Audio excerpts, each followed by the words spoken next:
ماہ رمضان کی مقدس گھڑیاں جس میں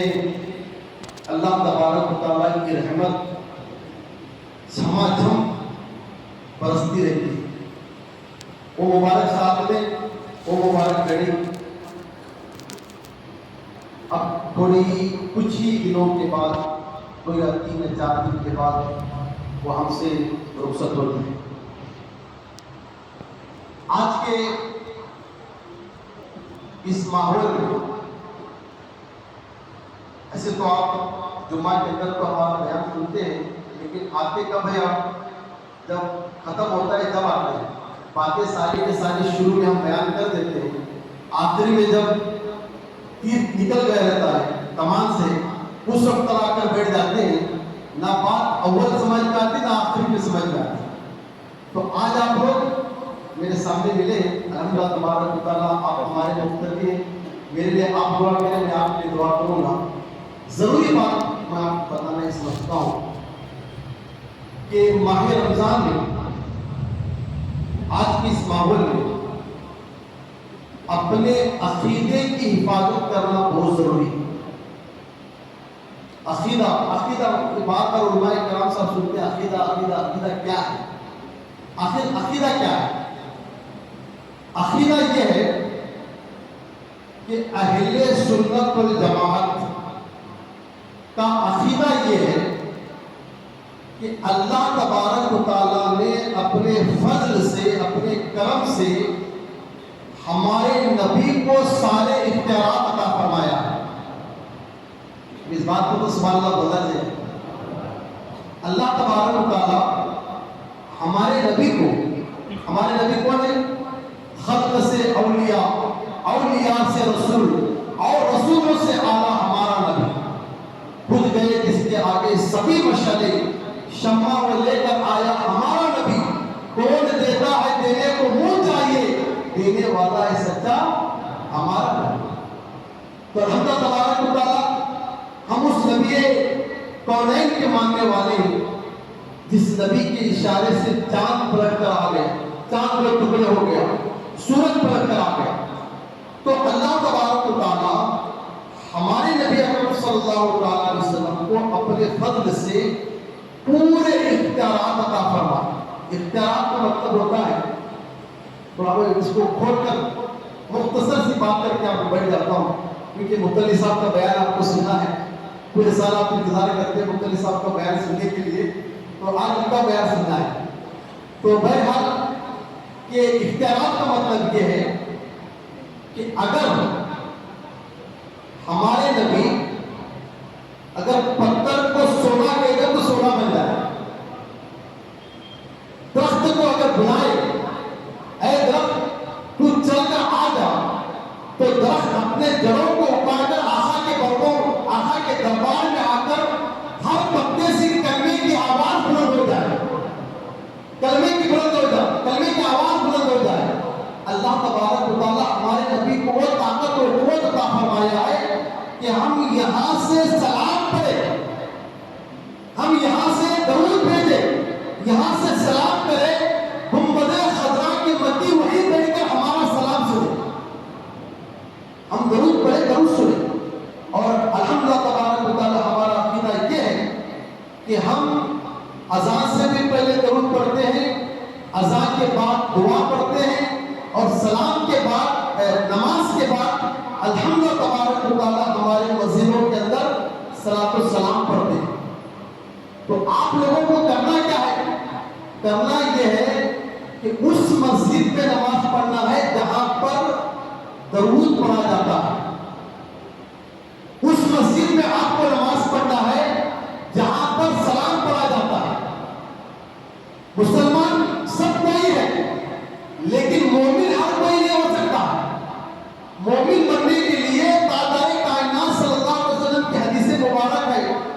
لا یؤمنون احدکم حتی اکون احب بوالدی ولدی والناس اجمعین۔ اے عمر،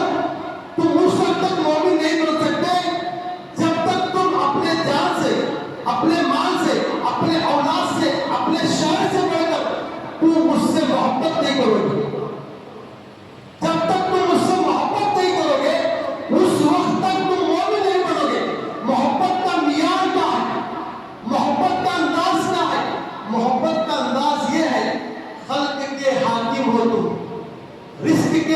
قاسم ہو تم، یا رسول اللہ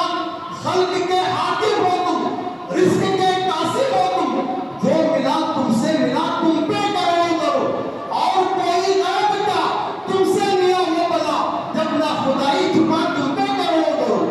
یا رسول اللہ آپ سے جب خدائی نہیں چھپا ہے تو دنیا کی کون سی چیز چھپ سکتی ہے؟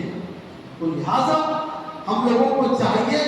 کہ اللہ کے نبی صلی اللہ علیہ وسلم، بہت سارے لوگوں کو میں دیکھتا ہوں کہ اس طرف بھی ہاتھ مارتے ہیں، اس طرف بھی پیر مارتے ہیں، ادھر بھی ادھر بھی ادھر بھی ادھر بھی، تو یہ معاملہ نہ ہے۔ اللہ کے نبی صلی اللہ علیہ وسلم نے کفار مکہ آ کر کہا کہ اے پیارے مصطفیٰ، اے محمد بن عبداللہ، آپ ہمارے بتوں کو برا بھلا کہنا چھوڑ دیں، برا بھلا کہنا چھوڑ دیں، آپ اپنا کام کرتے رہیں، آپ دین کا کام کریں، کام کرتے رہیں، لیکن بتوں کو برا بھلا نہ کہیں۔ اگر آپ یہ کام کریں گے تو ہم آپ کو عرب کا بادشاہ مان لیں گے۔ کیا کہا؟ ہم آپ کو عرب کا بادشاہ مان لیں گے۔ پھر کہا کہ ہم آپ کو بہترین سے بہترین عرب کی خوبصورت لڑکی آپ کے سامنے پیش کریں گے، آپ کو مال و زر دیں گے۔ تو اللہ کے نبی صلی اللہ علیہ وسلم کے سامنے کفار مکہ نے آفر رکھا اور ان کے بتوں کو برا بھلا کہنے کے لیے منع فرما رہے تھے۔ اللہ کے نبی نے فرمایا، اے لوگوں، نہ تمہاری بادشاہت چاہیے، نہ تمہارا مال چاہیے، نہ تمہاری حسن و خوبصورت والی لڑکی چاہیے، عورت چاہیے، میں اللہ کا آخری نبی بن کر آیا ہوں اور تمہیں درس دیتا ہوں کہ لا الہ الا اللہ، اللہ کے سوا کوئی معبود نہیں، میں محمد اللہ کا رسول ہوں، میں اللہ کا رسول۔ اللہ کے رسول نے سارے معبودوں کو برا بھلا کہا، تو ظاہر سی بات ہے کہ ہم لوگوں کو پکا عقیدے والے بننا چاہیے، نہ ادھر نہ ادھر، ایک دم پکا عقیدہ۔ عقیدہ وہ رکھتے جو ہمارے بزرگان دین نے رکھا ہے، ہمارے غوث پاک نے رکھا ہے، ہمارے غریب نواز نے رکھا ہے، ہمارے مکتوب بشر جہانگیر سمنانی نے رکھا ہے، ہمارے علاوہ پٹوی رحمۃ اللہ علیہ نے رکھا ہے، اعلیٰ حضرت شفیع میاں نے رکھا ہے، اعلیٰ حضرت امام احمد رضا نے رکھا ہے، محدث اعظم نے رکھا ہے، جو ہمارے بزرگان دین جو اہل سنت والجماعت کا عقیدہ ہمیں دے کر گئے، اس پر رہیں گے تو انشاءاللہ تبارک و تعالیٰ قبر کے اندر جب منکرین سوالات کریں گے، من ربک ما دینک ما کنت تقول فی ھذا الرجل، اس عقیدے کے ساتھ آپ مریں گے تو قبر کے اندر جب سے دفنا کر آپ کو پلٹا جائے گا، منکر نکیریں جب آئیں گے تو اس وقت کیا کہیں گے پتا ہے؟ کیا ہے منکر نکیروں، اس مردے سے کیا سوال کرتے ہو؟ سوال مجھ سے کرو، میں بتاتا ہوں کہ میرے بارے میں کیا کہا کرتا تھا، میرے بارے میں کیا کہا کرتا تھا۔ تو لہٰذا سال بھر کا نتیجہ یہ ہے کہ میرا آپ سے گزارش ہے کہ آپ اپنے عقیدے کو بچا کر رکھیں، موبائل کے اندر سے دین نہ سیکھیں، یوٹیوب سے دین نہ سیکھیں، فیس بک سے دین نہ سیکھیں، صحیح عالم دین سے دین کو حاصل کریں، صحیح عالم دین اس سے دین حاصل کریں تو انشاءاللہ تبارک و تعالیٰ آپ کو دین حاصل ہوگا، ورنہ پھر ہر معاملے کے اندر آپ کو کیا ہے، غلط تربیت ہوگی، غلط راستہ بتایا جائے گا، آپ کو دین سے بہکا دیا جائے گا، آپ کی دنیا بھی برباد ہو جائے گا اور آخرت بھی برباد ہو جائے گا۔ یہ پہلی بات ہے، اپنے عقیدے کو سمجھیں۔ دوسری بات یہ ہے کہ الحمدللہ تبارک و تعالیٰ ہمارے اس محلے کے اندر ہماری جماعت والوں نے اور ہماری ہیلتھ کمیٹی والوں نے اور آپ لوگوں نے سب مل کر یہ عالیشان مسجد کو تعمیرات کیا، یہ عالیشان مسجد کو ہم نے تعمیر کیا ہے، کسی نے سیمنٹ دلایا، کسی نے لوہا دلایا، کسی نے قالین دلایا، کسی نے کھڑکیاں دلائے، کسی نے پنکھے دلائے، کسی نے سب کچھ اپنے اپنے مقدر کے اندر جو تھا سب نے دلایا۔ میں دعا کرتا ہوں کہ اللہ تبارک و تعالیٰ ان کی ہر خدمت کو اپنی بارگاہ میں قبول عطا فرمائے اور ان کے مرحومین کی بے حساب مغفرت عطا فرمائے۔ لیکن ہم نے مسجد بنا لیا ہے، لیکن اس مسجد کو آباد بھی کرنا ہے، اس مسجد کو آباد بھی کرنا ہے۔ کلپا نگر سے لے کر ادھر شیلانگ والی، شام والی، کے پی نگر، ادھر کستوری ماں نگر، بھارتی نگر، یہ جو بھی اطراف و اقلام کی جو ہمارے محلے ہیں، میں ان سے گزارش کرتا ہوں کہ آپ نماز کے لیے تشریف لائیں، نماز کے لیے آئیں، نمازوں کی پابندی کریں، مسجد کو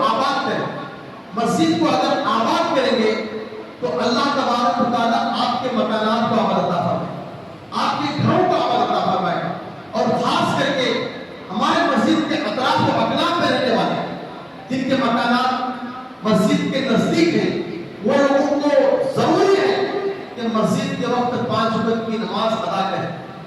اتنی عالیشان مسجد، اتنی بہترین مسجد الحمدللہ تبارک و تعالیٰ سب نے محنت کر کے بنایا ہے، تو لہٰذا اس مسجد کو آباد کرنا ہماری ذمہ داری ہے۔ میں رب تبارک و تعالیٰ کی بارگاہ میں دعا کرتا ہوں کہ اللہ تبارک و تعالیٰ ہماری اس خدمت کو قبول عطا فرمائے، اور میرے طرف سے اگر آپ کو میرے بولنے میں کبھی بھی کسی طرح سے اگر غلطی ہو گئی ہے، میں اللہ رسول کا واسطہ دے کر